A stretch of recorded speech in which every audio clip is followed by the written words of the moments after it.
Hey, Max here. So, what if I told you there was a play IRL that happened that changed the future of Madden forever? A play so ridiculous and absurd that the Madden devs wanted that in their game. They're like, you know what? That happened IRL.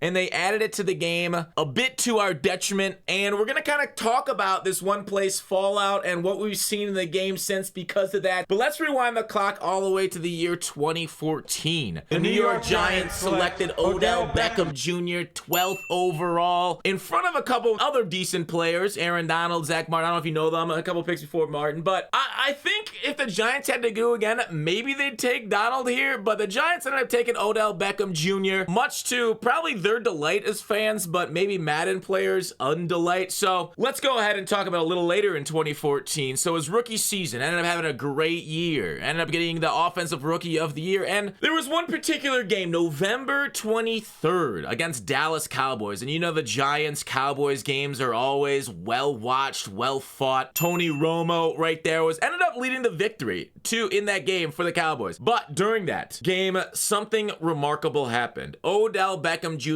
made an insane over the head behind and past the defensive interference catch that really took the world by storm, right? The internet was talking about it for quite a while. Now we've had top 10 highlights and plays for a long time on SportsCenter, but this one was probably like the top 10th of the top 10 plays we saw in the NFL for quite some time. Now we have seen in recent years, and you know, there's been ridiculous catches through the history of the NFL. As a Steelers fan, I know like Lynn Swann and stuff, Pickens this last year. There's been some great ones, but this one, it just felt different. It was different. It was insane. And so when the devs saw that, they're like, you know what? That's realism. And I think a lot of problems, and if we rewind this to Madden 15 and before, a lot of problems in Madden, and even since, have had to deal with catching, because a large portion of this game is catching the ball. I think people pass the ball a majority of the time. In Madden 15 and before, we used a lot of tall receivers. We stopped them on a dime. We did face catching and stuff like that. It ended up being able to make a game where like you didn't actually have to put football concepts on the field. You just had to toss it up. You could stop, do all these like unnatural things with the football. So the devs saw this and they decided to go more to an animation-based game. They wanted to make it more realistic looking. Now, animations are a hotly contested property in all games across the board. NBA 2K is about animations, NFL games, MLB's got awful infield animations. It's obviously a foundation part of the game. In Madden 16, they decided to add two-man interactions. So that way you couldn't really face catch. You didn't have that, like, you know, all receivers that were tall weren't the greatest. Obviously, tall receivers are still better because you trigger animations in Madden 16, but we ended up getting Mutt Master Odell in Madden 16, which was one of the most craziest cards of all time, one of the most impactful. Watch my videos on the top 50 most memorable cards of all time. Back in this day, it felt like Madden was balanced around a lot of fun. So, like, ever since then, we've gotten a lot more comp-based, but back then it was a fun-based. We saw this crazy animation, this crazy highlight. They balanced the game, right, with this OP mechanic that basically beat the other OP mechanics that we saw in defense, which was nanos, the crazy users we had back in the day. So it felt much more of like we added this fun thing to the game. Obviously, it made it not that competitive in Madden 16. A lot of people still look back at that game as one of the most fun times they've ever had in Madden, myself included, because the MUT was crazy. You know, we had these crazy cards in offense, defense. We went over 100 stats.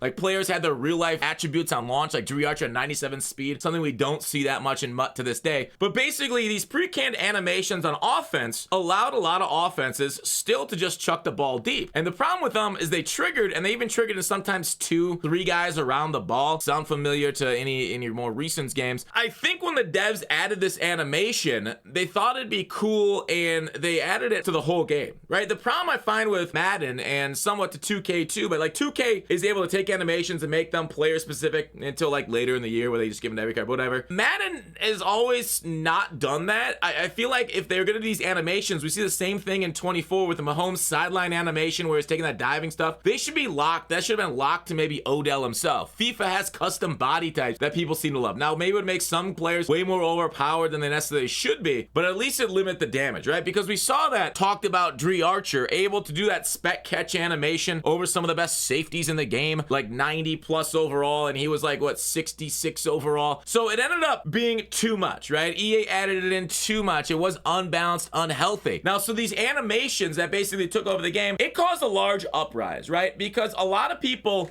want to have maximum user on the field, because these animations, these guys playing off each other, looks more realistic and it looks more like the actual thing, but it's a lot less fun to play in my opinion when all you're doing is pressing a button and you're winning. You don't even have the time, you don't do anything skill. In an online competitive environment, that's not a good thing, right? It's like just the I win button. Whereas maybe in an offline simulation type mode, and this is what Madden has kind of been for a long time, the simulation and like the online, like, hey, whose user skill should be better, they oftentimes conflict, right? It's tough, and I see the problem that Madden has, and we've seen catching, like some years, like 16, it'd be OP, and you even, like I talked about, wanted tall guys because they triggered it with a bigger range. They were better because tall defenders had a better chance at beating it. It was what it was, but in the end, we've had some years where you just can't catch the ball at all, to now more recent times, Madden 23, where they cut down on the number of animations because the amount of people frustrated at them online, right? It's gotten better, right? 16 had a large fallout where you could basically use anybody of any size and spec catch down the field, but there was a solid defense against the nanos of the time. If you're gonna send a cover 3 blitz at me, I'm gonna toss it up. Now, is that good balanced gameplay? That's a decision to make. I don't know,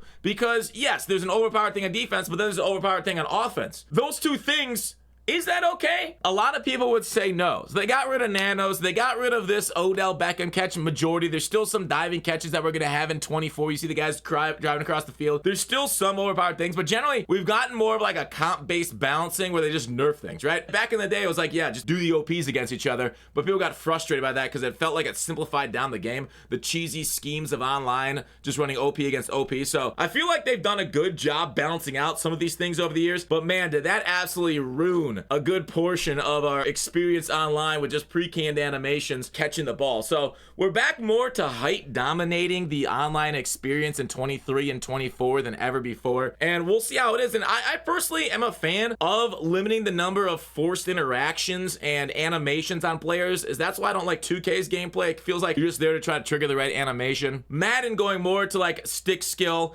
and the ability for you to kind of like just determine yourself based off how you input the success rate of your players. Now, obviously catching is not perfect. It's not there yet in 24. They're getting closer. I definitely feel like it's a little bit better now than ever before, but we'll see, of course, because I'm sure we'll hate it at sometimes, both offensively and defensively. No matter how the balance of power goes, it felt like in the beta, the offense had a little bit better of a power level than the defense as far as hanging on to balls. Anyways, the spec catch, it ended up helping and making the game more enjoyable, but also made for a lot of hair-pulling, rage-inducing times.